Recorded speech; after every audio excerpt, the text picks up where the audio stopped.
7월 21일 정치부회 시작합니다. 1,784명, 일주일 만에 또 가장 많은 신규 확진자가 나왔습니다. 270명까지 불어난 청해부대 확진자는 내일 반영되는데 이 추세라면 2,000명을 넘길 가능성도 큽니다. 가수 나훈아의 부산 공연이 금지되는 등 방역 조치도 강화됐죠.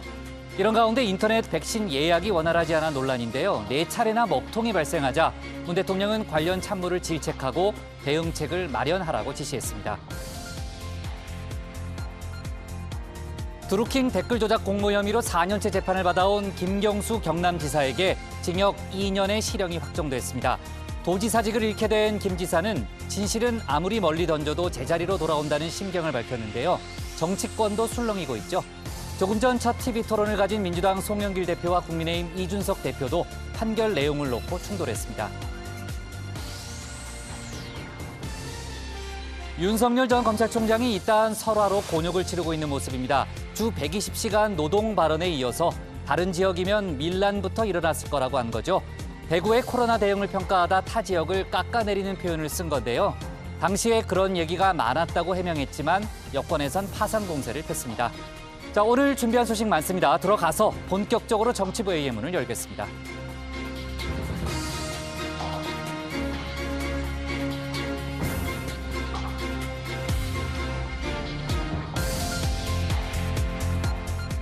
국가대표 정치 뉴스쇼 정치부회의 시작하겠습니다. 오늘도 신체커 박마커, 류 실장, 조멘토 백반장, 그리고 정치부회의 애청자 정회원분들과 함께하겠습니다. 정회원분들과 소통하면서 또 중요한 속보는 바로바로 반영하면서 회의를 진행하겠고요. 얘기 안 해도 뭐 자연스럽게 가네요, 이제. 신체권 나가서 이제 발제 준비하고요. 자, 류 실장, 어제 저희가 예고했던 대로 조금 전에 이제 민주당 송영길 대표와 이준석 국민의힘 대표가 첫 TV 토론을 가졌잖아요. 분위기가 어땠습니까? 네, 일단 두 여야 대표는 재난지원금, 김경수 지사 판결, 그리고 윤석열 전 검찰총장 발언 등에 대해서 논쟁을 벌였는데요. 송 대표는 김경수 지사가 드루킹에 이용당했다고 주장을 했고요. 이준석 대표는 문재인 대통령이 사과해야 할 사안이라고 했습니다. 국장이 어제 방송에서 이제 맡기셔가지고 맞아요. 제가 끝까지 봤는데 자세한 내용은 국회 상황실에서 소개를 하도록 하겠습니다. 네, 오후에 토론이 진행됐기 때문에 이게 챙기는 게 좀 힘들잖아요. 네. 근데 어제 눈이 마주쳐가지고 제가 자연스럽게 시킨 거잖아요. 네, 약간 멀티태스킹을 했습니다. 토론을 보면서 불만이 있는 건 아니죠? 예, 너무 즐겁게 일했죠? 네. 네, 좋아요. 이따 국회 상황실에 저희가 좀 짚어보고요. 자, 그러면은 신혜원의 뉴스픽 5부터 오늘의 정치부회의 출발하겠습니다.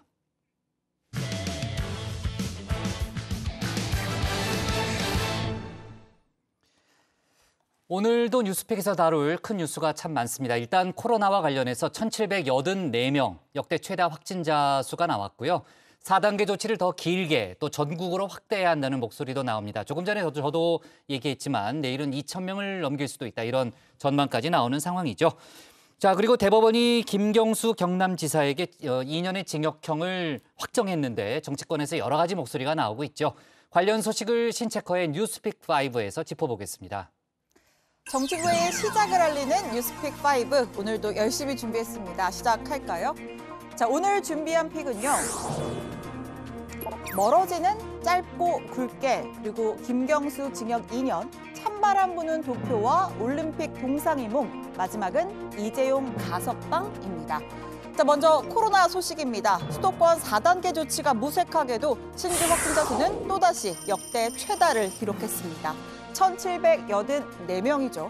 이 대통령은 4단계를 짧고 굵게 끝나겠다라고 공언했지만 현재로선 한 번 더 연장할 가능성이 높아졌습니다.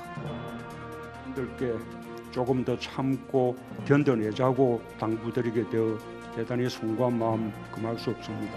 짧고 굵게 끝내도록 전력을 다하겠습니다. 수도권의 거리두기 4단계가 2주차에 접어들었습니다. 당초에는 빠르면 일주일쯤에서 효과 나타날 걸로 봤는데 아직 효과는 좀 나타나고 있지는 않습니다. 그래도 이제 좀 좋아지겠지 했는데 또 두 사람이 되니까 현저히 줄었어요. IMF 때 좀 줄었는데 그때는 그래도 이보다는 더 나았죠. 국가에서 영업을 하지 말라 그러면 문을 안 열었고요. 4시까지 하라면 시간 제한도 받았고요. 지금 자영업자 때문에 환자가 급증한 건 아니지 않습니까? 자, 수도권 4단계는 이번 주 일요일 25일까지입니다. 방역당국은 관계부처와 지자체, 또 의료진 등의 전문가 의견을 수렴해서 이번 주 중에 연장 여부를 발표하겠다고 했습니다. 이대로면 2,000명을 넘는다. 수도권과 비수도권 지방까지 한 번에 4단계 플러스 알파로 가야 한다는 게 전문가들의 중론인데요.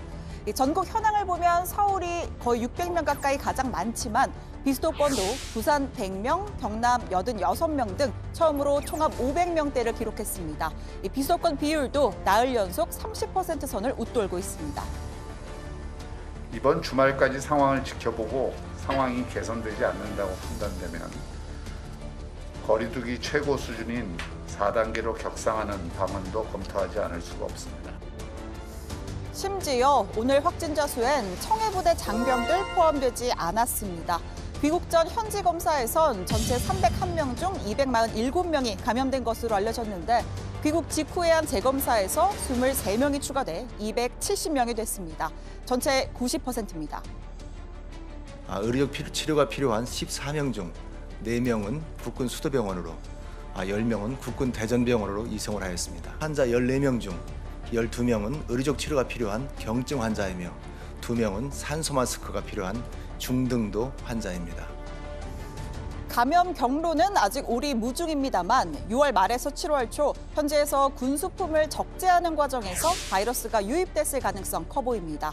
현지인과의 대면 접촉이 없었기 때문에 반입된 육류에서 그리고 2일 최초 증상을 보인 조리 간부, 또 함내 전파, 이 고리에 무게가 실리고 있습니다. 더 큰 문제는 군의 대응이죠.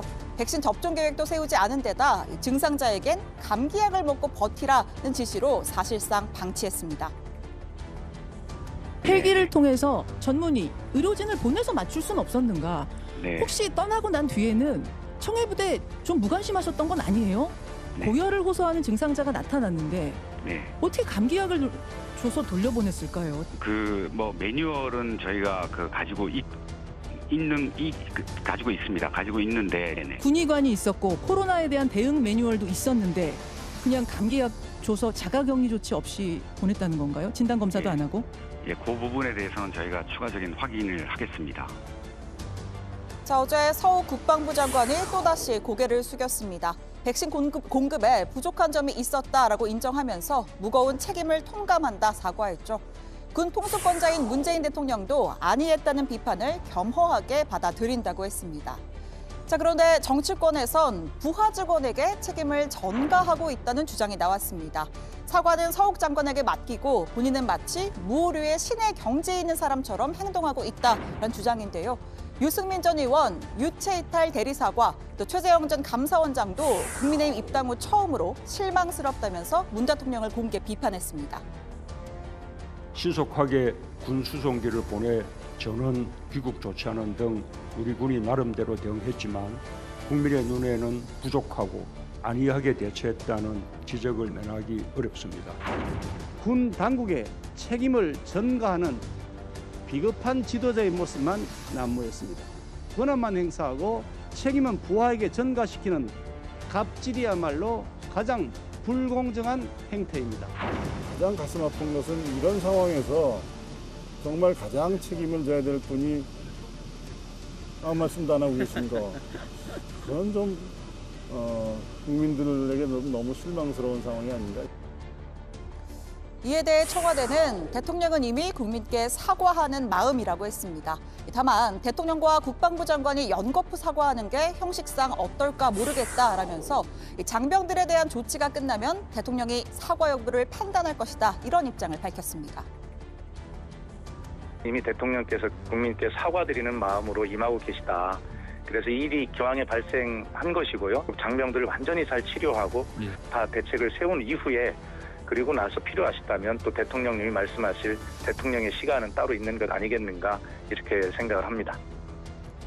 자, 이어서 짧게 백신 소식입니다. 어젯밤 8시에 시작된 50세부터 52세의 사전 예약, 우리 복국장이 대상이었죠. 어떻게 잘 했을까요? 제가 이제 열심히 좀 해보도록 하겠습니다. 노안이 변수긴 한데 정확한 정보를 입력해야 되기 때문에 아무튼 눈보다는 손가락이 중요해요. 아, 그래요? 클릭을 빨리 하셔야 돼요. 그래요? 알았어요. 근데 일단 해보고 내일 다시 한번 얘기를 좀 할게요. 네, 제가 출근하자마자 혼자서도 할 수 있다던 복국장의 예약 후기를 한번 들어봤습니다. 8시 땡 하고 맞춰서 들어갔지만 몇 시간 대기하라는 메시지가 떴고 갑자기 초기 화면으로 돌아가는 이 튕김 오류가 발생했다고 합니다. 다시 대기 후 튕김, 대기 후 튕김 이걸 6번이나 반복한 끝에 밤 11시쯤 가까스로 성공했다고 하는데요. 자르는 복국장에게 특급 칭찬을 보내겠습니다. 자, 이 4번째 예약 먹통 사태, 많은 사람들이 시스템 과부하와 접속 장애를 호소했고요. 또 항의글도 쏟아졌습니다. 문 대통령은 IT 강국의 위상에 맞지 않는다면서 이 참모진을 질책하고 또 해결책을 마련하라고 지시했습니다. 오늘 저녁 8시부터 사흘 동안은 50대 누구나 예약이 가능합니다. 문재인 대통령은 최근 백신 예약 시스템 오류 및 마비와 관련하여 참모들을 질책하고 강력한 대응책을 요구했습니다. IT를 담당하는 과학기술정통부 등 전문 역량을 갖춘 부처와 범정부적으로 대응하고. 자, 두 번째 픽으로 가보죠. 두 번째 픽은 김경수 징역 2년입니다. 김경수 경남지사에 대한 유죄 판결이 확정됐습니다.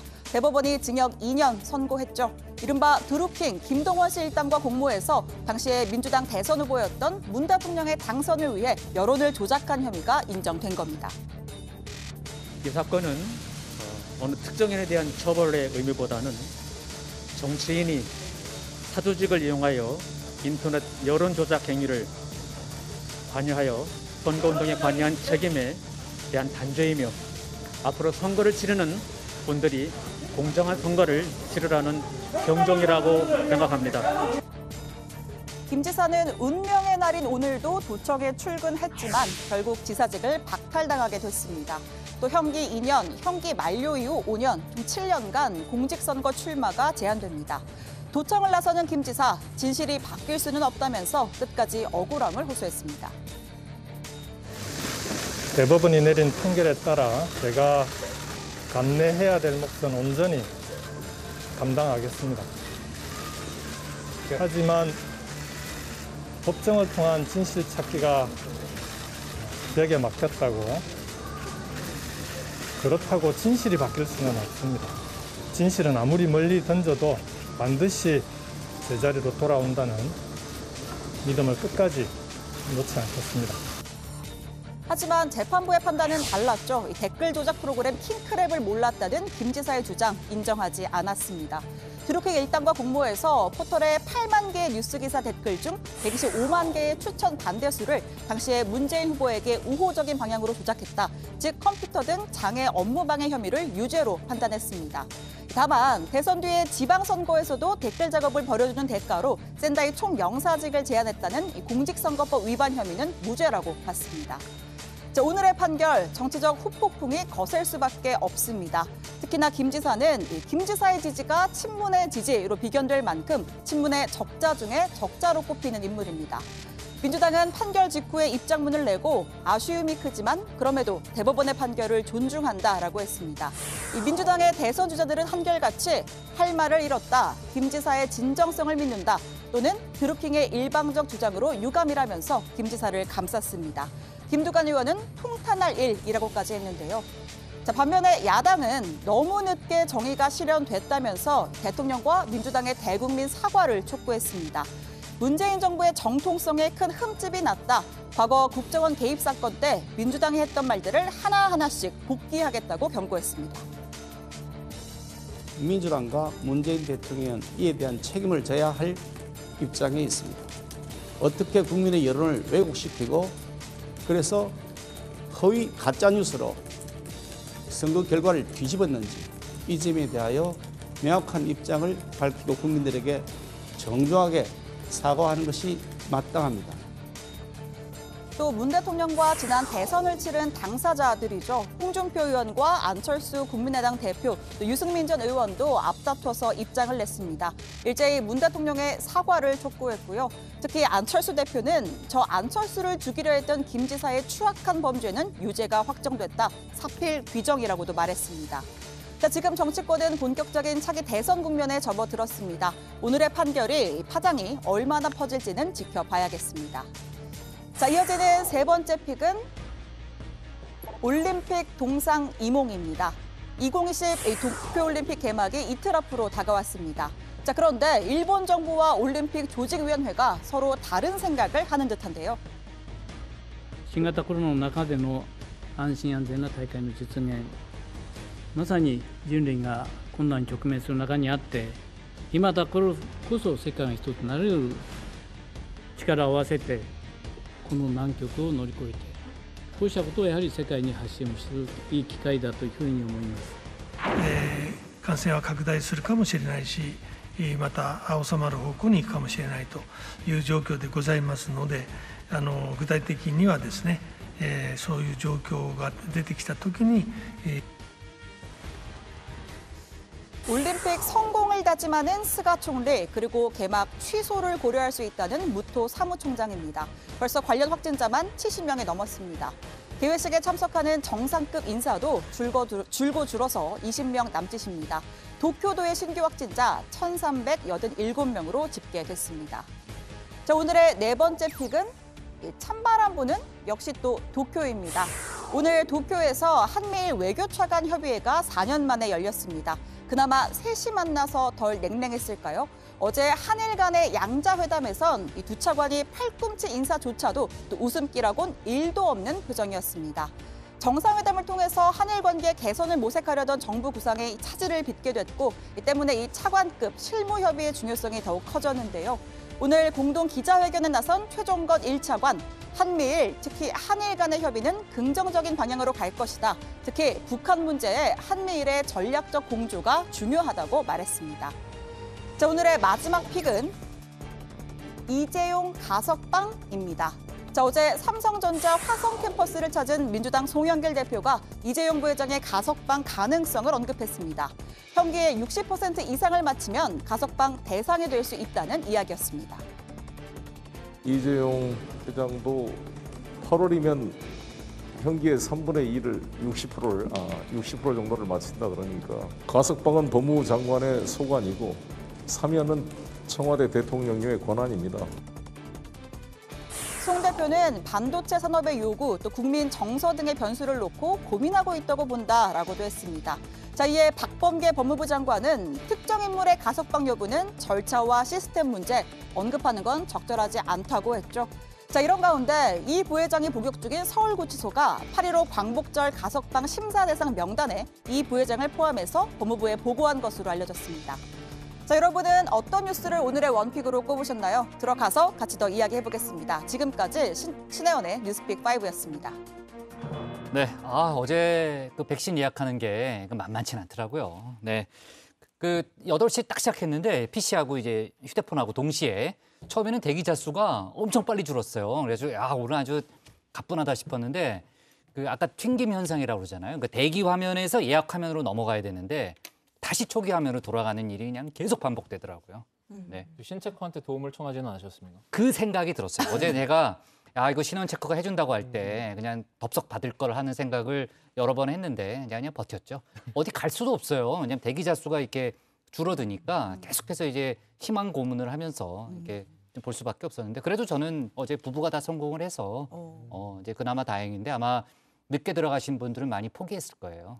근데 이 정회원 분들이 국장이 언제 백신 맞으시는지 너무 궁금해하는데 백신이요? 예, 8월에 맞죠. 선임 조멘토가 진행을 언제 하느냐 이런 것도 좀 궁금해하는 정회원님들이 백신 맞으면 저 빠져야 되는 거예요? 궁금하신 거 봅니다. 그래요? 백신 휴가가 지난번에 이제 있을까요? 박마코는 백신 맞고 바로 나왔는데 이때 저는 좀 나이가 있으니까 어떨지 모르죠.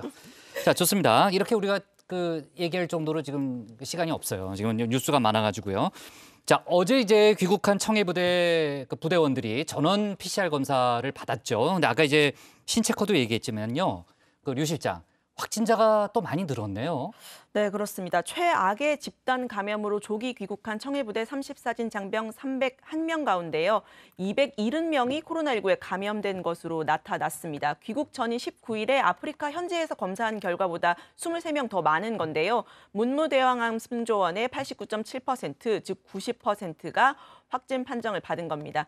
이번 사건이 국내 최악의 집단 감염으로 기록이 되면서 작전 지휘 그리고 부대 관리 책임을 맡고 있는 합동참모본부가 제 역할을 하지 못했다, 이런 지적이 커지고 있습니다. 네, 벌써부터 이제 내일 확진자 수 발표가 이제 걱정이 되는데 저희가 내일 정치부회의에서요 또 추가로 코로나 상황 짚어보고요.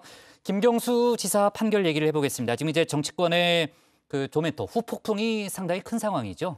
네, 그렇습니다. 대법원은 김 지사가 드루킹 일당과 공모를 해서 프로그램 킹크랩을 활용해 댓글과 여론을 조작했다면서 업무 방해 혐의에 대한 징역 2년형 선고를 원심을 확정을 했습니다.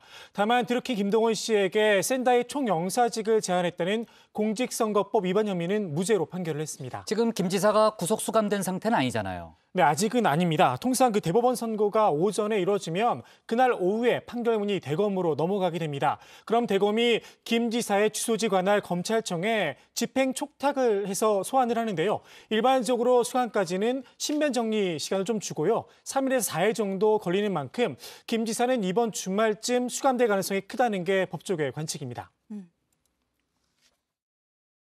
저희 결백과 진실을 밝히기 위한 노력은 여기서 멈추지만 무엇이 진실인지 그 최종적인 판단은 이제 국민들의 몫으로 남겨드려야 될 것 같습니다. 진실은 아무리 멀리 던져도 반드시 제자리로 돌아온다는 믿음을 끝까지 놓지 않겠습니다. 지금 야권에서는 문재인 정부의 정통성이 훼손됐다, 이런 공세를 펴고 있는데 청와대 입장이 나온 게 있어요? 일단 청와대는 입장이 없다라고 했습니다. 앞으로도 별도의 공식 입장을 낼 계획도 없다라고 했고요. 어떤 입장을 내든 야권의 이 정체성 공세에 명분을 좀 더해줄 수 있다, 이런 판단을 한 것으로 보입니다. 네. 문재인 대통령이 대선 후보 시절에 박근혜 정부의 국정 댓글 조작 사건에 대해서 언급한 부분이 있죠. 네, 그렇습니다. 이 문 대통령은 저서 대한민국이 묻는다를 보면요, 이 국정원 여직원 댓글 사건 때 경찰이 선거를 앞두고 조작 발표를 하는 등 국가 권력이 총동원됐다. 공정한 경쟁이었다면 결코 박근혜 후보에게 지지 않았을 것이라 생각한다, 이런 입장을 밝힌 적이 있습니다. 또 지금은 여야 이 대선 레이스가 본격화된 상황이죠. 이 문 대통령이 대선 국면에서 청와대의 정치적 중립성을 강조하고 있기 때문에 자칫 이 메시지를 냈다가 왜곡될 가능성이 있는 점을 우려해서 신중한 태도를 보이는 것 같습니다. 네, 청와대에서는 신중한 그런 반응을 보이고 있고요. 아까 정치권 반응을 살펴봤는데요. 지금 이제 차기 대선 주자들도 여러 가지 목소리를 내고 있잖아요. 그 추가로 나온 반응 같은 게 있나요? 그 추미애 전 법무부 장관이 페이스북을 통해서 입장을 밝혔는데요. 그때나 지금이나 김경수 경남지사의 결백함을 믿는다라고 밝혔습니다. 김 지사의 오랜 정치적 동지로서 이번 대법 판결에 표현할 수 없는 아픔을 느낀다면서 원래가 선하고 사람을 잘 믿는 김 지사의 성정상 광신적 지지자 그룹에 대해 베푼 성의와 배려가 뜻하지 않은 올가미가 됐을 수도 있다라고 적었습니다. 네, 다만 일각에서는 추미애 전 장관의 책임을 묻는 목소리도 있는데요. 애초에 드루킹 관련 수사가 추 전 장관이 당 대표를 맡았던 시절에 민주당의 의뢰로 시작됐기 때문입니다. 댓글 조작단이 이를 확대 재생산하는 악의적인 프로세스도 진행되고 있습니다. 이를 방조하고 있는 포털에 그 책임을 묻지 않을 수가 없습니다. 네, 2018년 방송인 김어준 씨가 맨 처음에 이 평창 동계올림픽 여자 아이스하키 남북 단일팀 추진과 관련한 댓글 조작 의혹을 제기를 했는데요. 이어서 추미애 전 장관이 직접 경찰에 수사를 의뢰하면서 이 드루킹 문제가 수면 위로 떠올랐었습니다. 그 조매토 야권 대선 주자 중에서 윤석열 전 검찰총장도 입장을 냈죠. 네, 그렇습니다. 윤석열 전 검찰총장은 국정원 댓글 사건과는 비교할 수 없을 정도의 여론 조작, 선거 공작의 실체가 드러났다면서 현 정권의 근본적 정통성에 심각한 문제가 있다, 이렇게 주장을 했습니다. 윤 전 총장은 2012년 대선 당시 국정원 댓글 사건의 특별수사팀장을 맡았고 이후 박근혜 정권에서 좌천이 됐었습니다. 네. 자, 윤석열 전 총장은 또 이딴 설화로 곤욕을 치르고 있는데 그 얘기는 잠시 후에 국회 상황실에서 짚어보고요. 신체커가 고른 오늘의 원픽은 뭡니까? 오늘은 김 지사 대법원 판결로 잡겠습니다. 김경수 댓글 조작 유죄, 안타깝다, 대통령 사과해야입니다.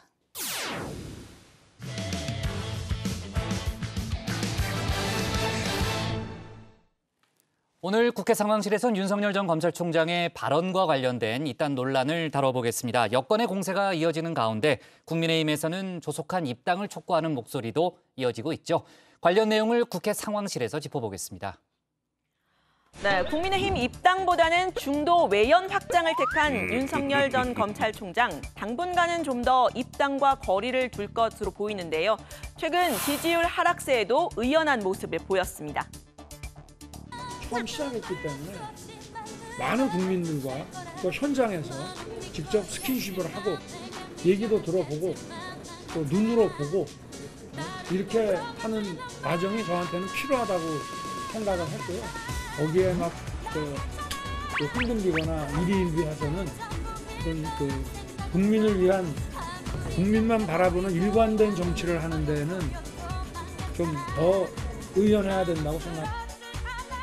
네, 그런데 윤 전 총장의 행보, 이 중도보다는 보수에 더 가깝다는 평가가 나오고 있죠. 어제는 보수의 본산이라고 할 수 있는 대구를 찾았습니다. 여기에서는 시장을 방문하는 일정도 있었는데요. 지지자와 반대자들이 뒤엉켜서 그야말로 아수라장이 됐습니다.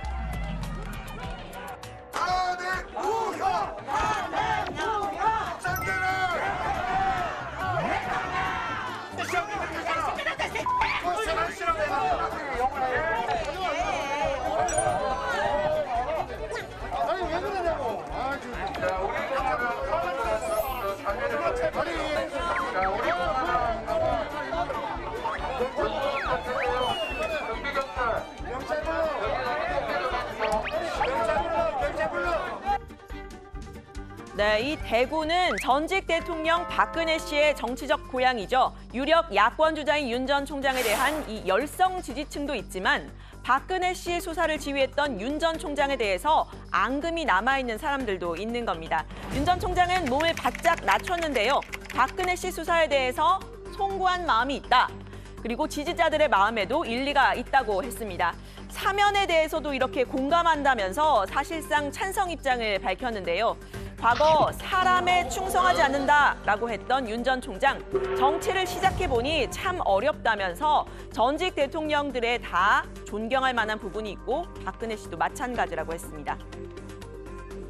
저는 박근혜 대통령도 그런 차원에서 그래도 국가의 지도자로서 어려운 결단을 잘 내리시는 것도 많지 않느냐. 예를 들면은 누구도 하지 못했던 그런 공무원 연금 개혁이라든지 이런 문제들은 정말 존중받을 만한 그런 결단이었다고 저는 생각합니다. 네, 이 대선을 앞둔 야권이 넘어야 할 이른바 탄핵의 강. 국민의힘은 이미 넘어서고 있다는 분석이죠. 당대표 경선 때 이준석 당시 후보가 대구에서 직접 탄핵은 정당했다라고 연설을 한 겁니다. 저는 저를 영입한 박근혜 대통령에게 감사합니다. 박근혜 대통령이 저를 영입하지 않았다면 오늘 이 자리에 저는 서 있지 못했을 것입니다. 하지만 저는 제 손으로 탄생에 일조한 박근혜 대통령이 호가호위하는 사람들을 배척하지 못해서 국정농단에 이르는 사태가 발생한 것을 비판했습니다. 그리고 국가가 통치불능의 상태에 빠졌기 때문에 탄핵은 그 시점에 정당했다고 생각합니다. 네, 이 대표의 탄핵 발언, 압도적인 당선으로 이미 평가를 받았죠. 당시 윤 전 총장이 국민의힘과 함께할 수 있는 길을 열었다, 이런 평가도 나왔었습니다. 그런데 정작 한 달여 뒤에 윤 전 총장이 직접 다시 탄핵 반대론자들을 불러낸 셈입니다. 이 대표는 윤 전 총장이 과거 수사에 좀 더 자신감을 가졌으면 좋겠다고 했습니다. 지역에서 다소 이제 상처받은 분이 있을 수 있다는 그건 정치적 발언이기 때문에 이해합니다만은 고유한 색이나 고유한 가치를 잃어버리지 않고 저희 경선에 참여할 수 있도록 했으면 참 좋겠습니다. 제 바람입니다. 네, 윤 전 총장의 발언, 어찌 보면 본인이 국민의 부름을 받았다라고 했던 이 검찰총장 시절의 행보를 부인하는 것 같기도 하죠. 여권의 대선 주자인 정세균 전 총리는 국정농단을 수사했던 현직 후배 검사들에 대한 배신이라면서 곧 최순실에게도 사과하겠다, 이렇게 맹공을 폈습니다. 윤 전 총장은 이딴 설화에도 휩싸였는데요. 코로나19 초기에 대구 지역 1차 유행 때를 언급하면서 이 대구를 치켜 세우는 과정에서 문제의 발언이 나왔습니다. 초기에 이 코로나가 확산된 곳이 대구가 아닌 다른 지역이었더라면 정말 질서 있는 처치나 이런 진료가 안 되고 아마 밀란부터 일어났을 거다 하는 얘기를 할 정도로 정말 이 지역분들이 자부심을 가지고 애를 많이 쓰셨고. 네, 이 과정에서 당시 정부 여당의 대응을 비판하기도 했습니다. 그런데 여기서 다소 거친 단어를 좀 썼죠. 무한 봉쇄처럼 대구를 봉쇄해야 된다는 그런 처럼 미친 소리까지만 나온 그 와중에 대구 시민들의 자존심이 굉장히 컸을 것으로, 상실감이 컸을 것으로 이제 생각을 하고. 네, 여권에서는 즉각 반발했습니다. 지역 감정에 대한 기댄 분열 정치라는 겁니다. 민주당 대선 주자들도 일제히 이렇게 반발을 했는데요. 믿기 어려운 망언이다. 어떻게 생겨먹은 뇌 구조냐, 이런 비판이 쏟아졌습니다. 당 지도부도 가세했습니다. 그야말로 억가 정치의 대표가 아닌가 생각합니다. 그걸 억지로 까는 정치는 완전히 구태 정치, 너무 시대에 뒤떨어진 것이다 이렇게 생각합니다. 또 국민을 분열시키고 대구의 지역 감정을 하는 언어를 하는 것은 대통령 예비 후보의 격에 맞지 않는 언어다. 대구 빼고 충청, 호남 등 다른 지역은 코로나로 밀란이 일어났을 것이라는 말입니까? 윤석열 씨는 공동체를 위해 기꺼이 자신의 자유를 희생하며 인내하고 계신 수많은 국민들께 모욕감을 주었습니다. 정중하게 국민 앞에 사과하고 처음부터 정치를 다시 배우기 바랍니다. 네, 윤 전 총장의 논란의 발언은 또 있습니다. 주 120시간 노동 발언인데요. 어제 톡 쏘는 정치에서 조익신 멘토가 다루기도 했습니다. 잃어버린 중도층을 되찾겠다며 방향 전환을 시도했는데요. 찐 보수를 넘어선 노동관을 드러내며 본래 자리로 돌아갔습니다.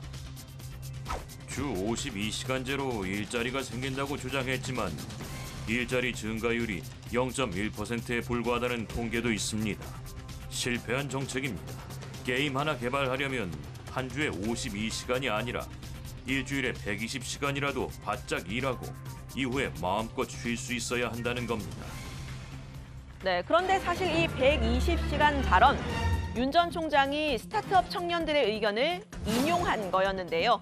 윤 전 총장은 정치적 반대 세력이 의도적으로 왜곡했다 반박을 했습니다. 저하고 정치적으로 반대 쪽에 있는 분들이 마치 제가 120시간씩 일하라 라고 했다는 식으로 이렇게 왜곡해서 한다는 말을 저도 들었습니다만 그건 일고에 가치도 없는 얘기고요. 주당 52시간으로 정해놨는데 이거를 일의 종류에 따라서는 정말 노사 간의 합의에 의해서 좀 변경할 수 있는 그런 근로 조건에 대해서 그 자기결정권을 갖도록 해주는 것이 그게 근로자, 기업에만 좋은 것이 아니라 근로자들에게도 좋은 경우에 좀 예외를 좀 넓게 둬야 되지 않겠나. 네, 윤 전 총장이 이렇게 해명을 했는데 윤 전 총장 그동안 조국 사태 이후에 떨어져 나간 이른바 탈문재인층의 지지를 모으겠다고 해왔었죠. 그런데 이 발언으로 이른바 조국 흑서의 저자들에게도 혹독한 비판을 받았습니다. 권경혜 변호사는요, 기업가들의 입장에 경도가 됐고 시장 만능의 사고가 역력히 드러났다라고 했습니다. 진중권 전 교수도 이 인용하는 과정에서의 미숙함을 지적을 했는데요. 그리고 정치적인 오해를 샀다라고 했습니다. 윤 전 총장의 노동관도 함께 문제 삼았습니다.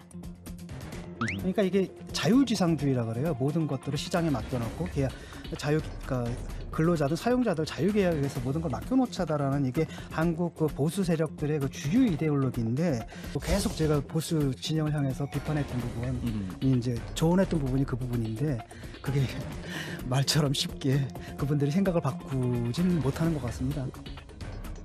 네, 일단 논란을 일으킨 윤 전 총장 출마 선언을 한 지 오늘로 22일입니다. 오늘부터 이제 4주차로 접어든 건데요. 부인과 장모 관련한 이 처가 리스크에 이어서 이제는 본인 윤석열 리스크로 시험대에 올랐다는 얘기가 나옵니다. 국민의힘에서는 이 캠프 운영이 미숙하다, 입당을 서둘러야 한다 이런 주장의 근거로 삼고 있는데요. 본인이 가지고 있는 어떤 비전을 더욱더 정교하게 가다듬을 수도 있는 것이고요. 네. 또 약점을 같이 공동으로 이렇게 대응할 수 있는 것도 있으니까 튼튼하고 견고하게 만들어진 어떤 그런 이제 플랫폼을 두고 황야에서 떨고 있을 걸 이유는 없지 않겠습니까? 네, 윤석열 1강의 야권 구도에 변화가 생길 거다 이런 당내 주자도 있습니다. 대구 출신의 유승민 전 의원인데요. 윤 전 총장이 생각보다 보수적이라면서 누구 아니면 정권 교체가 안 된다는 생각은 갈수록 희미해질 것이라고 했습니다. 대구 민심을 근거로 들었습니다. TK 유권자들이 서울, 부산시장 선거를 보면서 정권 교체를 하려면 중도층, 수도권 표심이 중원이고 대세를 결정한다고 판단하기 시작했다고 생각한다. 정권 교체 열망이 강한 분들일수록 전략적 판단을 할 것이다. 네, 민주당에서는 윤 전 총장이 야권의 입장에서 봤을 때 오히려 정권 교체의 걸림돌이 될 거다 이런 취지의 전망도 나왔는데요. 송영길 대표입니다. 네, 닭갈비라는 게 있어요. 조조가 했던 어떤 점에서 버리기도 그렇고 안 버리기도 그렇고 또 야당의 대선 후보 진출을 가로막는 앞에 속도는 안 내고 계속 추월 못하게 막고 있는 그런 짐차, 화물차 같은 느낌. 트로이 목마가 될 거다 이런 말도 있지 않습니까? 네, 야권 주자인 윤석열 전 총장의 행보를 두고 여야의 입장이 갈리는 건 자연스러운 일이죠. 그런데 중도 외연을 확장하겠다면서 이 박근혜 씨 수사에는 송구한다거나 주 120시간 노동 발언으로 오른쪽 깜빡이를 켜는 건 지지자들까지 혼란스럽게 하는 건 아닌지 모르겠습니다. 오늘 발제는 이렇게 정리합니다. 박근혜 존경, 주 120시간 노동, 중도냐 보수냐 오락가락 윤석열. 네. 자, 오늘 오후에 이제 나온 속보 짚어볼게요. 아까 시작할 때도 얘기했지만은 오늘 오후에 민주당 송영길 대표와 국민의힘 이준석 대표의 첫 TV 토론이 열렸잖아요. 뭐 여러 가지 현안을 놓고 뭐 치열하게 맞붙었는데 제가 유정화 실장한테 어제 맡겼고 유정화 실장이 아까 열심히 그걸 제가 보는 장면을 봤어요. 뒤에서 제가 응원을 하고 있었는데 그 내용을 좀 짚어보죠. 신체커. 네, 일단은 그 뉴스팩에서도 언급한 김경수 경남지사 대법원 유죄 판결이 또 쟁점이 됐습니다. 민주당 송영길 대표는 이 대법원 판결을 존중한다라면서도 마음 아프고 착잡한 심경이라고 했는데요. 김 지사가 추진해왔던 부울경 메가시티, 또 가덕동 신공항 등의 구상을 추진해 나가겠다 이런 입장 밝혔습니다. 반면에 국민의힘 이준석 대표 문재인 대통령의 사과가 필요하다고 했습니다. 김 지사를 공천한 민주당에서도 입장 표명이 있어야 한다는 입장입니다. 집권당의 대표로서 아주 유감스럽게 생각하고 국민 여러분께 송구스럽다는 말씀을 드리겠습니다. 아무튼 이거를 경남 도정의 공백을 최소화시킬 수 있도록 최선을 다하겠습니다. 예, 청와대나 뭐 대통령의 입장 표명에 대해서는 글쎄 어떻게 그 생각하십니까? 직접 관련된 사안은 아니라고 생각이 듭니다. 예. 뭐 송 대표님이 관계하신 공천은 아니지만은 당 차원의 입장 표명이 있어야 되지 않을까. 지방 정부 4곳의 행정 공백을 초래했다는 것은 굉장히 심각한 것입니다. 저는 문재인 대통령께서 당 대표 시절에 어떤 이런 문제에 대한 입장을 그대로 고수하신다면은 당연히 청와대가 사과해야 된다 이렇게 생각하고요. 네. 청해부대 코로나 집단 감염 사태에 대해서도 입장을 밝혔죠. 네, 그렇습니다. 송영길 대표는 문재인 대통령이 아니했다라면서 국방부 장관을 질책하는 과정에서 사실상 사과를 한 것이라고 했습니다. 또 서욱 국방부 장관을 강하게 질책을 했다면서 백신을 8월에 접종하겠다고 너무 안이하게 판단했고 해외로 백신을 반출할 수 없다는 말도 핑계라고 했습니다. 아주 잘못됐다, 통렬한 반성이 필요하다고 송 대표가 이제 질책을 했다고 한 겁니다. 반면 이준석 대표는 군은 집단 생활하기 때문에 한 번 확산하면 쉽게 확산하고 결국 국방 손실이 발생한다면서 방역 실패라고 꼬집었습니다. 그러면서 우리 사회 전체가 하고 있는 통제식 방역이 지속 가능할 것인지 생각해 봐야 한다라고 지적했습니다. 지난번에 두 대표가 만난 자리에서 이준석 대표와 송영길 대표가 전국민 재난지원금 지급에 대해서 사실상 의견을 같이 했다가 이 대표가 이를 번복하는 그런 일이 있었잖아요. 오늘 토론에서 관련된 얘기가 나왔나요?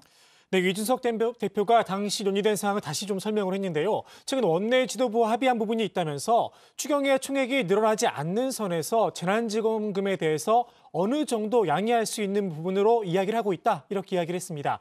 이 대표는 전국민 재난지원금 입장 번복 기사가 난 이후에 선별 지급이 옳은 방향이냐고 이렇게 반문하기도 했었는데요. 관련 협의를 당내에서 해왔다고 한 겁니다.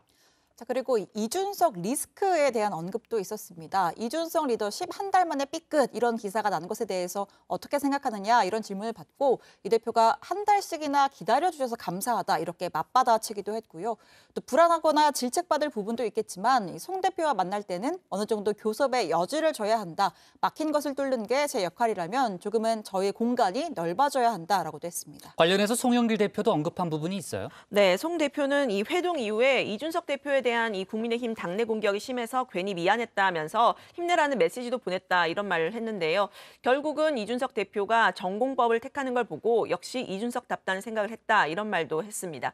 송 대표는 민주당 역시 기재부와의 합의가 잘 되지 않고 있다라고도 했는데요. 관련 협상은 윤호중 원내대표가 맡아서 하고 있다고 했습니다. 네, 물론 제가 이제 류 실장을 믿지만 저도 사실 봤어요. 아까 제가 봤거든요. 네, 정리를 역시 류 실장이 잘했는데 두 사람이 이제 당내 사안에 대해서도 언급을 했거든요. 특히 이제 송영길 대표 같은 경우에는 당내에 친문 강성 세력과 관련된 논란을 이야기했죠. 네, 그렇습니다. 송 대표가 지난 대깨문 발언을 해명하는 과정에서 나왔는데요. 송 대표는 친문 강성 세력이 변화해야 한다. 중도 민주당을 떠났던 분들을 포용을 하려면 마음을 열어야 한다라고 했는데요.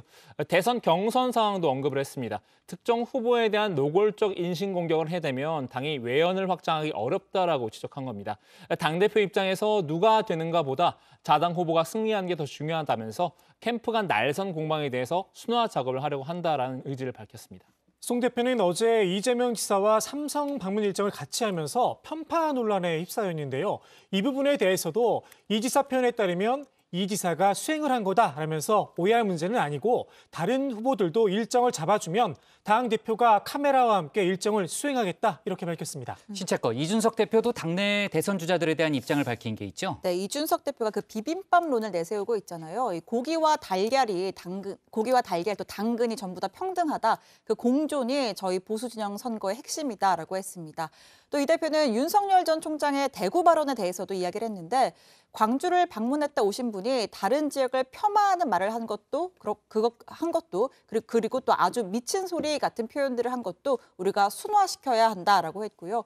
특히 윤 전 총장의 탄핵 관련 발언에 대해서는 강을 내가 건너버리자 치고 나가서 결국 강을 건넜다고 생각하고 있었는데 니마 그 강에 빠지지 마오 하는 생각이었는데 그 강에 들어가는 취지의 발언이었다라고도 했습니다. 네.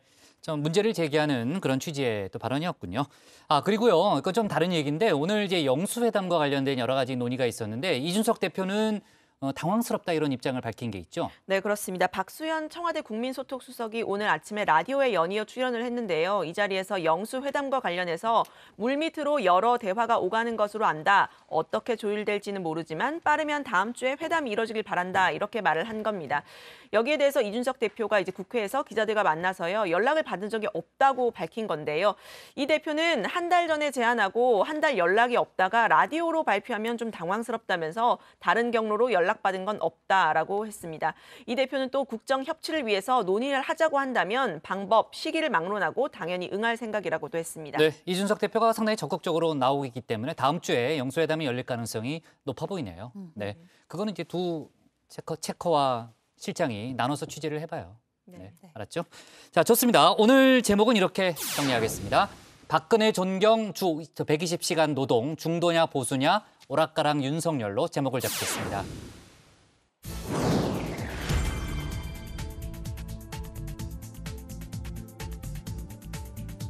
놓쳐선 안 될 뉴스들을 쉽고 빠르게 전해드리는 백다혜의 이 시각 다정입니다. 지금 시각 5시 17분을 향해 가고 있습니다.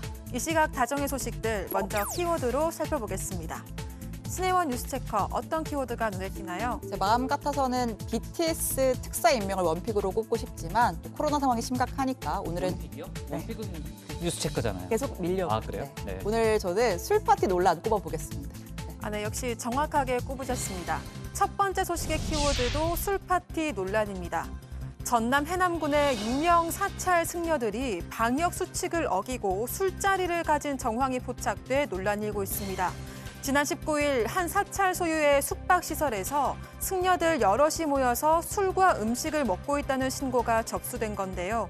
이날은 5인 이상 사적 모임 금지 행정명령이 시작된 첫날이기도 했습니다.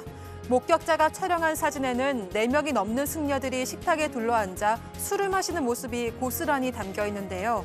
이에 대해 사찰 관계자는 숙박시설 운영자가 마련한 식사 자리에 응했던 것일 뿐 유흥을 즐기려던 건 아니라고 해명했습니다. 또 평소 합숙 생활을 하던 스님들끼리 절 안 시설에서 식사를 한 거라고 했는데요. 이에 현장 조사를 벌인 해남군은 승려 7명과 영업주 1명 등 모두 8명이 모여 방역 수칙을 위반한 것을 확인했다고 했습니다. 영업주에게는 영업 중단 10일과 150만 원의 과태료를 동석한 승려 7명에게는 각 10만 원의 과태료 처분을 내릴 예정이라고 밝혔습니다. 다음 소식의 키워드는 BTS 특사 임명입니다.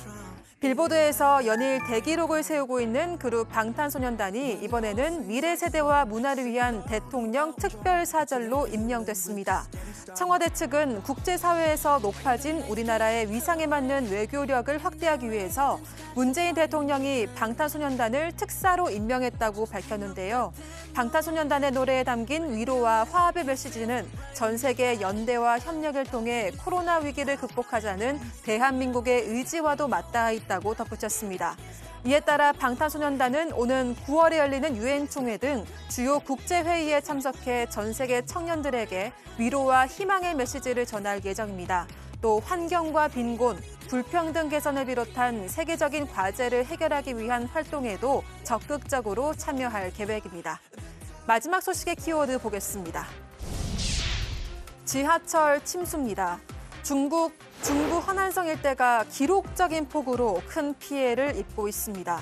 특히 정자오시에서는 지하철 안에 물이 차올라서 승객 500여 명이 갇히기도 했는데요. 구조대원들이 긴급 출동해 구조에 나섰지만 12명이 숨진 채 발견됐습니다. 갑자기 멈춘 지하철 안에 빗물이 밀려들기 시작하더니 승객들의 어깨 높이까지 차올랐다고 하는데요. 산소가 점점 부족해지자 승객들은 불안에 떨며 휴대폰으로 현장 동영상을 찍어서 도움을 요청하기도 한 것으로 전해졌습니다. 정자오시에는 지난 17일부터 600mm 이상의 비가 쏟아졌습니다.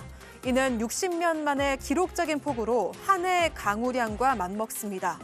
물바다가 된 도심에는 사람들이 떠내려가고 차가 빠지는 등 비상 상황이 됐는데요. 시민 20만 명이 집을 떠나서 긴급 대피하기도 했습니다.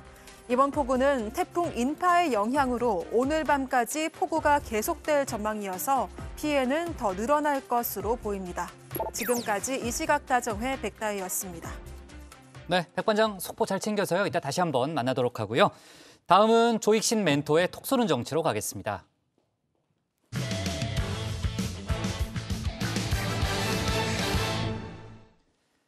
이재명 대 이낙연 두 여권 대선 주자의 네거티브 공방이 갈수록 치열해지고 있는데요. 오늘은 고 노무현 전 대통령 탄핵 문제까지 거론됐습니다. 관련 내용을 조익신 멘토가 정리했습니다.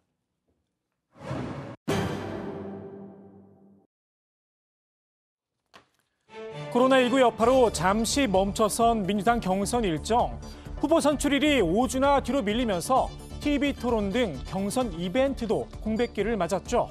후보들 입장에선 언론 플레이, 이른바 공중전 외엔 딱히 돌파구가 없는 상황인데요. 일방적인 메시지만으로 정책 경쟁은 좀 어렵겠죠. 그래서일까요? 네거티브 공방이 점점 거세지고 있습니다. 이전 투구, 이재명, 이낙연 두 후보의 공방, 한마디로 점이 가경입니다. 입구, 입의 숫자가 곧 화력입니다. 나홀로 나선 이재명 경기지사를 이낙연 전 대표가 인해 전술로 압도했습니다.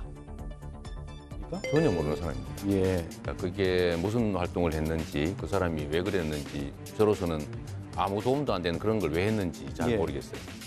오 지사님이 전혀 모르는 사람을 연봉 8,800만 원을 받는 유관기관의 임원으로 누군가가 임명을 했다는 건데 도적농단이죠, 이거는.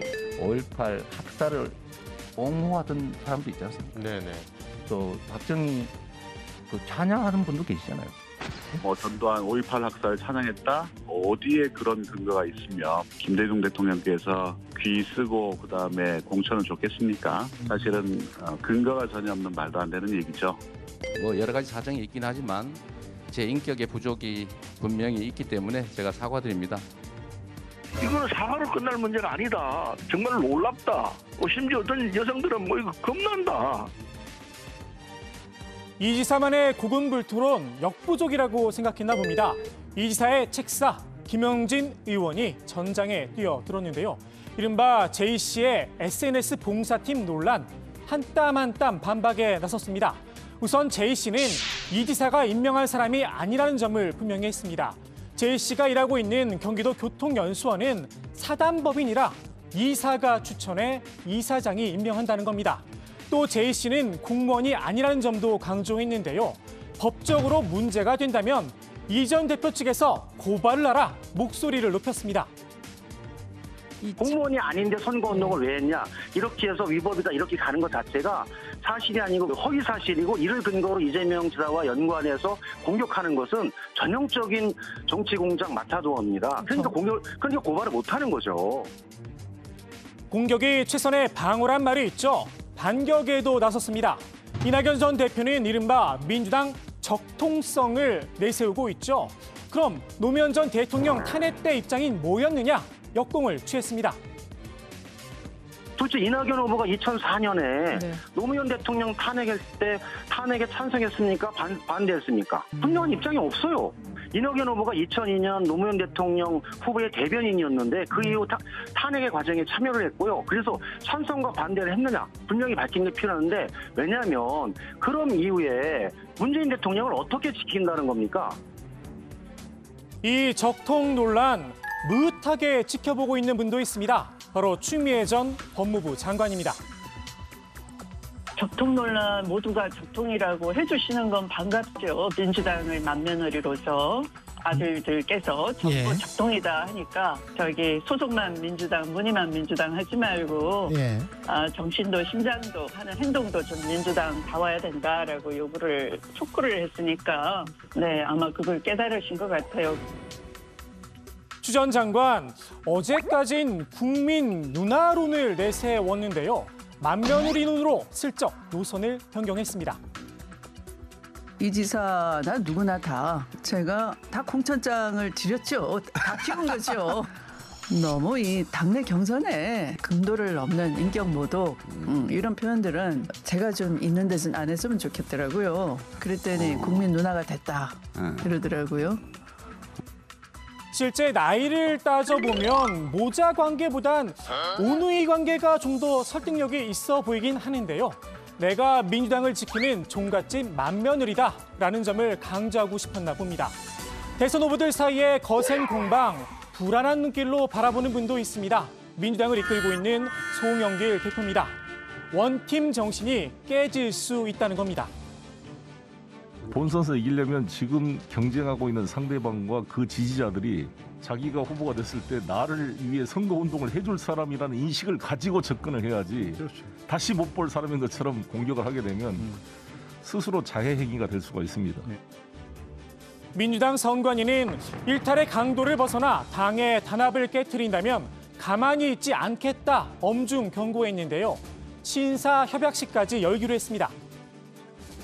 선관위 주관으로 후보들의 선의의 경쟁 어떤 그런 서약식이라도 필요하지 않냐라는 의견을 저한테 보내왔습니다. 하여튼 그러한 것은 모양 좋게 잘 다듬어서 우리 당 후보들이 그 역량과 경륜이 아주 극대화돼서 잘 국민들에게 지지와 성원을 이끌어낼 수 있도록 모양 좋게 한번 만들어 보겠습니다. 다만 민주당의 네거티브 공방, 아직은 애들 싸움이다 웃어 넘긴 분도 있습니다. 민주당 경선 선거인단 가운데 한 명이죠. 국민의힘 김재원 최고위원입니다. 좀 지나서 이제 고소 고발도 서로 하고 또 더 나가서 일부가 또 까막서로 가시고 그 정도 되면 몰라도 지금은 그저 뭐 그 검투할 때 그저 잽 한번 날리는 정도밖에 안 돼요. 김 최고위원은 2007년 당시 한나라당 대선 경선을 추억했는데요. 그때에 비하면 걱정할 수준이 못 된다는 겁니다. 당시 이런 공방을 주고받았었죠. 그 당시에 박근혜 후보가 오곡동 땅이 누구 땅이냐? 검찰은 이미 다 알고 있습니다. 알고 왜 덮고 있습니까? 뭐 오곡동 땅이 어디다고요? BBK가 어디다요? 새빨간 거짓말입니다. 청와대도 행정부도 산하기관도 최태민의 일족이 장악하지 말라는 법이 없습니다. 실체가 없는 얘기를 똑같이 10번 하면 실체가 있는 얘기가 됩니까? 그건 아니잖아요. 네거티브가 아니라 모두 사실로 드러난 건 안 비밀입니다. 민주당 대선주자들이 정책 제시가 아니라 네거티브에 집중할 수밖에 없는 이유. 문재인 대통령의 높은 지지율 때문이란 분석도 있습니다. 지금 현재 이러한 부분이 잘못돼 있으니까 이 부분에 대해 가지고는 더 바로잡고 좋게 하겠다. 이게 이제 그 기본인 거잖아요. 맞습니다. 근데 이제 뭐 이야기하면은 문재인 대통령이 잘못했단 말이냐. 운동장을 높게 쓰면요 풍선 효과가 있어요. 네거티브 문제라든지 이런 부분으로 운동장이 좁아지니까요. 좁아진 운동장 좀 넓게 쓰자 적극적으로 나선 분도 있습니다. 박용진 의원인데요. 일부에서 민주당의 당박 당대표라고 불리기도 하죠. 잘못하신 거죠? 송구스럽게 생각하고 있습니다. 죄송합니다. 방송인 김어준 씨와 각을 세우며 영역 확장에 나섰습니다. 뭘 20, 30대를 그렇게 떠받드는 겁니까? 왜냐하면 그들이 미래니까 그래요. 수명도 길어져가지고 40대도 미래예요. 40년, 50년 더 살아야 되는데. 그럼 박정희하고 맞짱 떠갖고 붙는데 누가 움직였겠어요? 20대 초반들이 움직인 거예요. 그들 때문에 김대중 대통령이 대한민국에서 민주화운동, 인권운동 하면서 집권하는 데까지 온 거고 노무현 대통령이 정치혁명을 만들어내고 20대들이 한 거예요. 40대, 50대가 20대보다 훨씬 생각이 젊을 수도 있어요, 지금은. 김어준 총수가 딴지일보 만들 때가 몇 살이에요? 20대의 그 발칙하고 발랄한 정신이 대한민국의 새로운 목소리를 낸 거잖아. 박 의원의 도발 부족했다는 평가도 있긴 합니다. 그래서 김어준 씨가 지금 당대표를 하고 있고 그래가지고 박용진 의원 불러다가 혼내는 거잖아. 머리 꽂혀가지고 막 박용진 의원 막 혼내는 거잖아. 다 그러지 말라고 당대표한테 야단맞고 오신 거거든요. 박 의원도 할 말은 있습니다. 김어준도 꼰대가 다 됐다. 회심의 한 방이 편집됐다는 겁니다. 박 의원은 자신의 정치 도전을 파란이라고 표현했는데요. 정치의 새 물결을 만들어 보겠다 다짐을 했습니다. 우리가 뭐 BTS, 손흥민만 얘기해도 그렇고요. 온갖 스포츠, 예술, 문화, 그다음에 경제 분야 등등에서 이미 젊은 세대들이 다 차지하고 있고 리더 역할들을 하고 있거든요. 대한민국은 선진국에 도달했는데 정치만 개발도상국 상황이에요. 정치가 변화해서 변화의 발목을 잡지 않도록 하기 위해선 정치의 세대 교체를 만들어내고 시대 교체를 이끌어내야 된다고 생각하고요. 네. 민주당 대선 주자들의 이전 투구 한마디로 진흙탕 싸움인데요. 지금 민주당이 이럴 때인가 싶기도 합니다. 국민들의 민심 녹록하지 않습니다. 오늘의 톡소는 한마디 이 여론조사 결과로 정리합니다. 정권 재창출보다 정권 교체 응답이 아직 더 높습니다. 네, 이낙연, 이재명 후보 간에 이제 뭐 상당히 신경전이 가열되고 있고요. 지금 이제 경선이 연기까지 되면서 앞으로 그 좀 진흙탕 싸움이 더 가열될 수도 있다 이런 우려가 당내에서 지금 나오고 있는 그런 상황이고요. 아까 이제 김영진 의원이 노무현 전 대통령 탄핵과 관련돼서 공세를 펼쳤다는 얘기를 했는데 이낙연 전 대표 측에서도 입장을 밝혔죠. 네, 그렇습니다. 노 전 대통령 탄핵 당시 이낙연 전 대표는 탄핵을 추진했던 옛 민주당의 몸을 담았었죠. 김영진 의원이 이 전력을 문제 삼은 건데요. 이낙연 캠프 오영훈 수석 대변인은 이낙연 후보는 노무현 탄핵 소찬에 반대표를 던졌다며 강하게 반발했습니다. 당시 광주와 전남 기자들을 만나서 우리가 뽑은 대통령을 우리가 탄핵할 수 없다 이런 심경을 토로하기도 했다는 겁니다. 최소한의 팩트체크도 없었다며 이재명 캠프가 민주당 정신을 폄훼하는 게 아닌지 의심스럽다 날을 세웠는데요. 이 전 대표는 국회 탄핵 소추를 추진할 때 발의자 명단에 이름을 올렸지만 국회 표결에선 반대표를 던진 것으로 알려졌습니다. 다만 당시 탄핵안 표결은 무기명으로 이뤄져서 확인은 어렵습니다. 오늘 정치부회의가 끝난 뒤 썰전 라이브에 김영진 의원이 출연할 예정인데요. 김 의원의 입장 썰전 라이브에서 확인하시면 될 듯합니다. 네. 자, 박용진 의원 얘기도 좀 들어봤고요. 또 다른 후보죠. 이제 김두관 의원 같은 경우에는 윤석열 전 총장에 대한 상당히 강한 또 비판을 하고 있는데 반면 김동연 전 경제부총리에 대해서는 뭐 우호적인 그런 입장을 나타냈죠. 그렇습니다. 김두관 의원은 이른바 흑수저 연대를 만들자면서 김동연 전 경제부총리에게 러브콜을 보내는데요. 흑수저의 연민과 어두운 과거를 희망찬 미래와 뜨거운 열정으로 바꾸는 통쾌한 반란, 김동연과 김두관이 함께했으면 좋겠다 이렇게 밝혔습니다. 김 의원은 김 전 부총리는 윤석열 전 총장이나 최재형 전 원장과는 근본이 다르다. 흑수저 출신의 승자 독식을 깨겠다는 철학과 비전 그리고 구체적인 실천 로드맵까지 갖춘 분이라고 높게 평가했습니다. 네, 반면에 이 추미애 전 법무부 장관은 김동연 전 부총리를 혹평했는데요. 문재인 정부의 부동산 정책에 실패했고 그 책임이 김 전 부총리에게 있다라는 겁니다. 추 전 장관은 정부가 집값을 못 잡아서 곤란을 겪고 있는데 정권을 비판하면서 대선 후보가 되겠다는 건 자기 부정이다. 대통령이 임명해서 경제 관료로서 주요 정책을 맡겼으면 집값을 잡는 노력을 했어야 했다. 이렇게 주장을 했고요. 본인이 지대 개혁을 주장했을 때 오히려 보유세를 낮추는 세율 조정을 했다. 폭등한 부동산의 원초적인 책임은 김 전 부총리에게 있다. 이렇게 강하게 날을 세웠습니다. 네. 최근 이제 여론조사에서 판세 변화가 좀 이제 감지되면서 그 민주당 내에서는 결선 투표 가능성을 높게 보고 있다면서요. 네, 그 이낙연 전 대표의 지지율이 빠르게 상승을 하면서 이른바 어대명, 그 이재명 대세론이 크게 흔들린 상황인데요. 일부 여론조사에서 오차 범위 내 접전을 벌이고 있다는 결과까지 나오면서 결선 투표 가능성도 커지는 모양새입니다.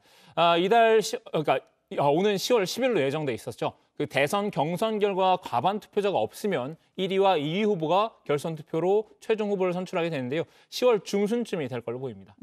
네, 이재명 캠프 측에서는 결선 투표 가능성을 일단 일축했습니다. 이 지사의 지지율이 박스권에 갇혀 있지만 수치가 떨어진 건 아니라는 겁니다. 지난 대선 경선에서도 안희정 바람이 불었지만 문재인 대세론을 꺾지 못했다는 점을 강조하기도 했습니다.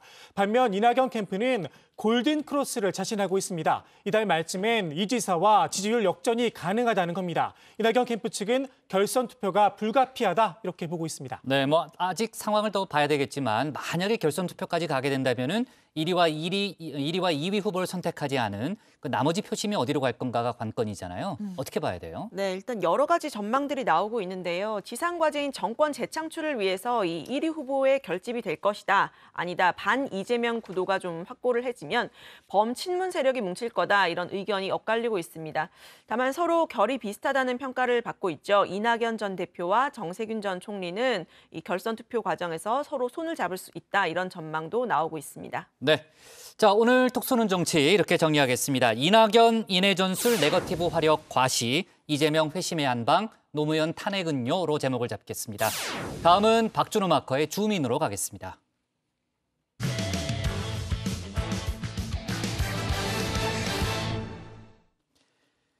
윤석열, 최재형 두 신의 주자들에게 조명이 쏟아지면서 야권 내 기존 주자들의 견제 수위도 올라가고 있고요. 본인들의 존재감을 부각하려는 모습도 발견되죠. 박준호 마커가 주민에서 관련 내용 짚어보겠습니다. 오랜만에 아날로그 감성을 살려서 칠판 앞에 서봤습니다. 칠판에 이렇게 야권 대선 주자 5명이 붙여 있는데요. 제가 이분들을 제 나름의 기준으로 한번 분류를 해보겠습니다. 일단 윤석열 전 검찰총장과 최재형 전 감사원장을 이쪽으로 보내고요. 그리고 이렇게 유승민, 원희룡, 그리고 홍준표 이 세 사람을 한데 묶겠습니다. 자, 정의원분들은 제가 무슨 기준으로 나눴는지 바로 감이 오셨겠죠. 자, 윤, 최 이렇게 두 사람은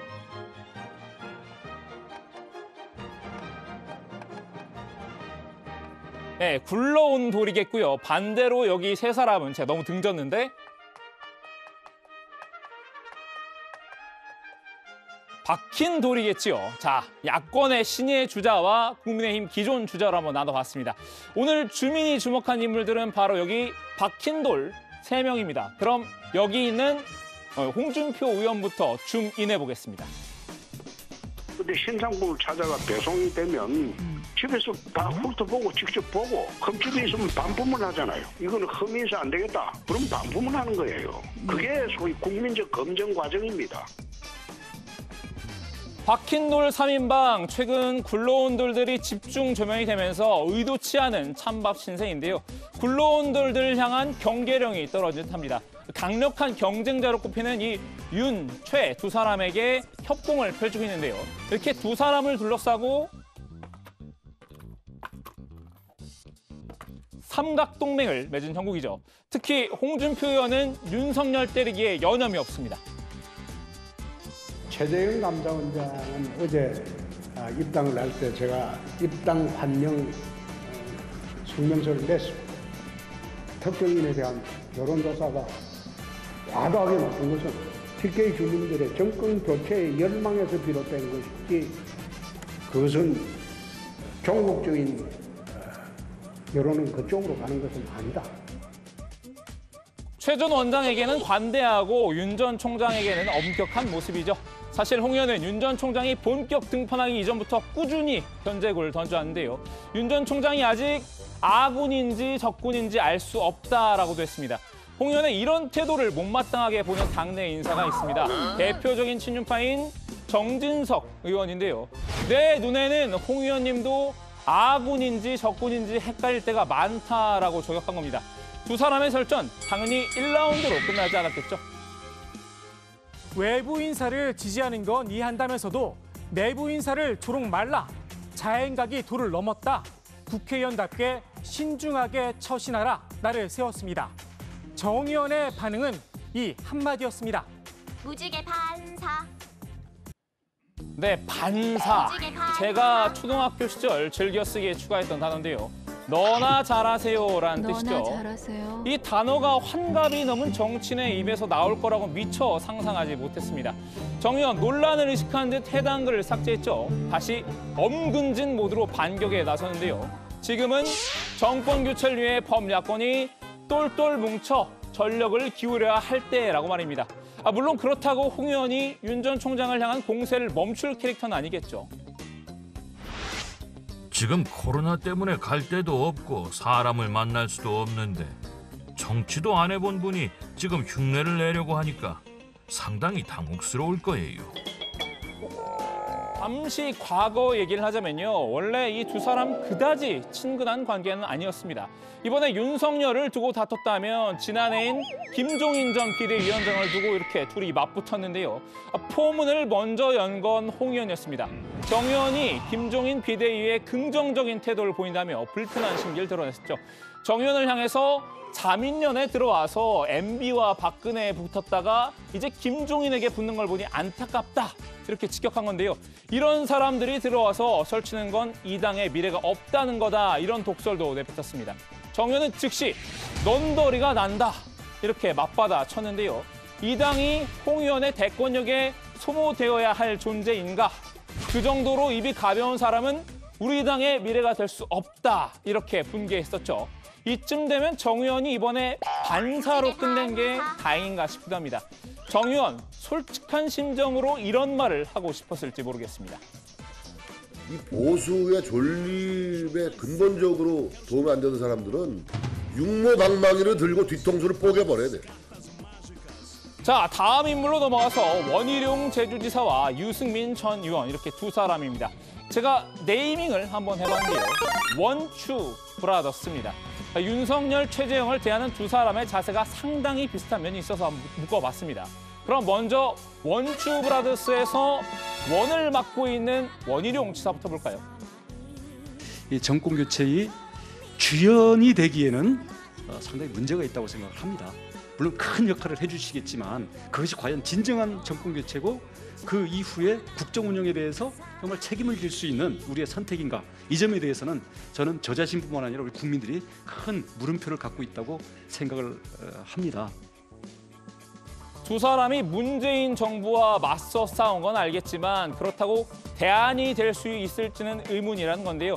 둘 다 지금까지는 반사체일 뿐 발광체로서의 능력은 입증하지 못했다는 뜻입니다. 국정 운영 능력에서 광역단체장 경험이 있는 자신이 적임자라는 취지의 발언일 텐데요. 시간이 지나면 국민의힘 경선은 결국 박힌 돌들 간의 싸움이 될 것이란 전망도 내놨습니다. 저는 여름 지나고 가을이 지나면 누가 대척점에서 싸웠느냐라는 것보다는 유승민 또는 홍준표 또 다른 분들이 그동안 당에서 정치 경험과 행정 경험을 가져왔던 분들, 그리고 그 속에서 국정 운영에 대해서 어떤 시행착오라든가 불안감이 적은 분들, 이런 분들에 대해서 좀 더 주목이 올 거라고 생각합니다. 다음은 원추에서 추를 맡고 있는 분이죠. 이달의 소녀 추 아닙니다. 유승민 전 의원입니다. 법을 하신 분들은 아무래도 이 과거에 파묻힐 수밖에 없다. 그래서 저는 그분들보다 좀 미래의 비전, 우리가 진짜 미래를 제대로 밝게 건강한 미래를 건설하기 위해서 뭘 해야 되느냐 이런 데 대해서는 강점이 있다고 생각합니다. 법을 하신 분들, 검사 출신인 윤석열 검찰총장과 판사 출신인 최재형 전 감사원장을 가리킨 것 같은데요. 두 사람과 차별화되는 자신만의 장점을 어필하며 존재감 키우기에 나선 모양새죠. 유 전 의원 요새 동명이인과의 검색어 싸움도 벌이고 있는데요. 검색창에 이렇게 유승민이라고 쳐보면요. 유승민 IOC 선수위원이 뉴스 페이지를 먼저 장식한 경우도 있습니다. 대권 주자라는 타이틀에 비해 대중의 관심도는 그만큼 따라주지 못한다는 방증일 텐데요. 윤최에만 쏟아지는 스포트라이트의 서운함도 드러냈습니다. 언론의 보도가 윤석열 전 검찰총장과 최재형 전 감사원장으로 쏠려가지고 좀 섭섭하지 않으세요? 솔직히. 섭섭하죠. 그게 약간 이런 거 아니겠습니까? 우리 그 신상품 있지 않습니까? 소위 신상. 좀 신상 효과 아닌가 그런 생각합니다. 왜냐하면 우리 뭐 누구든지 이 신상에 대해서 호기심이 생기는 그 정도 저는 그렇게 생각하고 시간이 갈수록. 윤 전 총장을 신상품에 빗댄 홍준표 의원의 발언과 비슷한 맥락이군요. 대선이 다가오면 결국 비전 싸움이 될 것이라고 내다봤는데요. 지금 국민들께서도 지금은 문재인 정권을 누가 더 잘 심판하고 누가 더 잘 혼낼 수 있냐 이런 거를 생각하실지 몰라도 대선이 가까워질수록 누가 더 미래를 잘 건설할 수 있냐 누가 시대에 필요한 개혁 그거를 진짜 해낼 수 있냐 그런 문제를 해결하는 능력이나 개혁, 의지나 그분의 철학이나 이런 걸 더 볼 거라고 생각을 합니다. 발언을 뜯어보니까 이번엔 원희룡 지사와 결이 같네요. 미리 준비된 주자들이 주목을 받는 날이 올 것이라는 관측입니다. 자, 오늘은 이렇게 국민의힘 기존 주자 3명의 소식을 살펴봤는데요. 셋 모두가 이제는 스테디셀러가 아니라 베스트셀러로 치고 올라가고 싶은 마음인가 봅니다. 오늘 주민 한마디 이렇게 정리합니다. 불러온 돌 경계령, 박힌 돌 존재감 부각 안간힘. 네, 오늘 뭐 관련한 공약도 많이 내놨던데요. 유승민 전 의원 같은 경우는 이제 국민연금 개혁을 주장했고, 홍준표 의원 같은 경우에는 흉악범에 대해서 반드시 사형 집행을 해야 된다 이런 얘기도 했었죠. 하태경 의원에 대해서는 어제 저희가 그 청해부대 관련한 얘기를 좀 많이 짚었죠. 청해부대 문제점을 많이 적극적으로 지금 이제 뭐 제보를 많이 받고 또 이제 공표를 하고 있는 상황이고요. 윤희숙 의원 같은 경우에는 오늘 국민의힘 초선 의원 모임 강연에 나섰는데 유 실장 어떤 얘기가 나왔어요? 네, 윤 의원은 이 기본소득을 두고 이재명 경기지사를 다시 한번 공격을 했습니다. 이 과정에서 이 지사를 이재명 씨라고 호칭을 하기도 했는데요. 윤 의원은 지난해 총선에서 우리 당이 참패한 후에 돈싸움에서 밀렸기 때문이다. 우리도 기본소득을 공약해야 한다. 이런 이야기가 많았다면서 그런데 1년이 지난 다음 되돌아보니 어떤가 이렇게 되물었습니다. 이어서 지금 이재명 씨는 기본소득 공약을 자기가 씹어먹고 있다. 이렇게 지적을 했는데요. 기본소득이 너무 말이 안 되다 보니 이 지사 본인이 스스로 기본소득 정책을 제1 공약으로 하지 않았다. 이런 취지로 비판을 한 겁니다. 윤 의원은 귀족노조가 죽어야 청년이 산다. 자신의 1호 공약에 대해서도 설명을 했는데요. 정치 권력과 유착하고 있다. 그게 구체적으로 우리 희망과 미래에 대해 어떤 해악을 끼치는지 국민들께 보여야 한다. 이렇게 말했습니다. 그러면서 지금 강성노조의 힘이 워낙 커서 이기적인 인근투쟁으로 경제를 망가뜨리고 있다. 무작정 파업을 해도 괜찮은 권리를 우리 법이 노조에 주고 있기 때문이라면서 기울어진 노사관계 운동장에 평형을 맞추기 위해서는 대체 근로제를 허용해야 한다 이렇게 주장을 했습니다. 이준석 대표가 취임 후 40일 만에 중진 의원들과 첫 연석회의를 했는데 어떤 얘기들이 오갔어요? 네, 최근 이 대표를 향한 비판으로 당내 리더십이 흔들린다는 우려와 달리 중진들은 이 대표를 격려하면서 또 원팀을 강조했습니다. 민감한 대선 전국에서 공개적으로 당대표를 흔들면 자칫 자중질환으로 비칠 수 있다는 점을 경계한 것으로 보이고요. 주로 덕담이 오갔습니다. 한번 들어보시죠. 공정을 담보로 한 우리 국민의힘의 정권 교체, 정권 창출이 얼마 남지 않았다 저는 그래 보고 있습니다.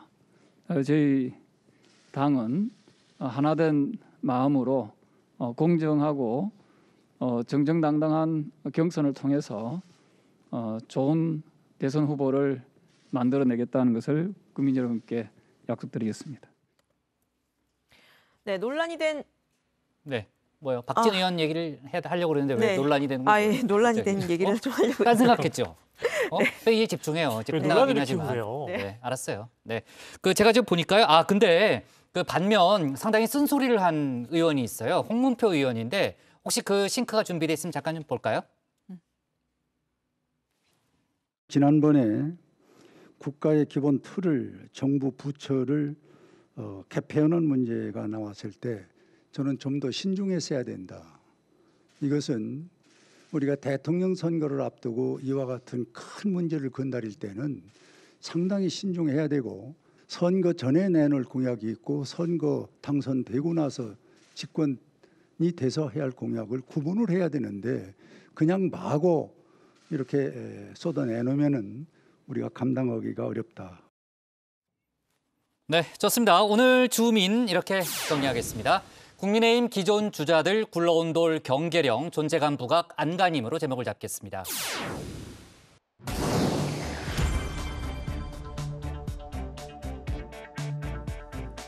이 시각 다정회 백다하입니다. 현재 시각 5시 49분인데요. 어떤 소식이 들어와 있는지 살펴보겠습니다. 장애인 최초로 히말라야 10쏴자를 완등한 뒤 하산 중에 실종된 산악인 김홍빈 대장이 직접 구조를 요청한 위성 전화의 위치가 확인됐습니다. 히말라야 브로드피크 7,000m 지점에서 포착됐는데요. 이곳은 빙벽으로 김 대장이 조난된 지점에서 900m 아래쪽입니다.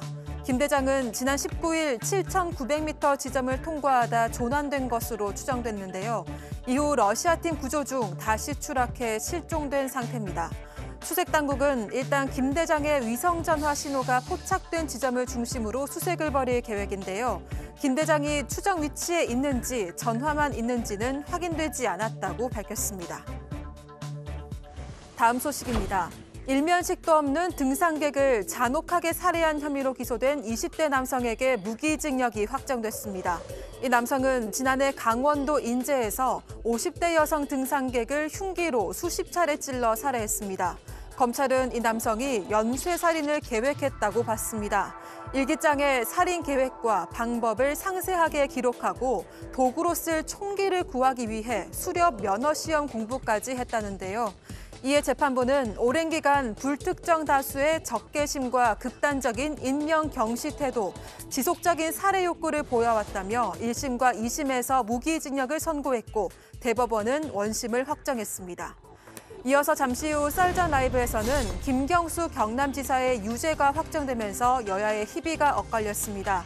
대선을 앞둔 정치권에는 어떤 영향을 미치게 될지 여야 의원들의 토론이 이어질 예정입니다.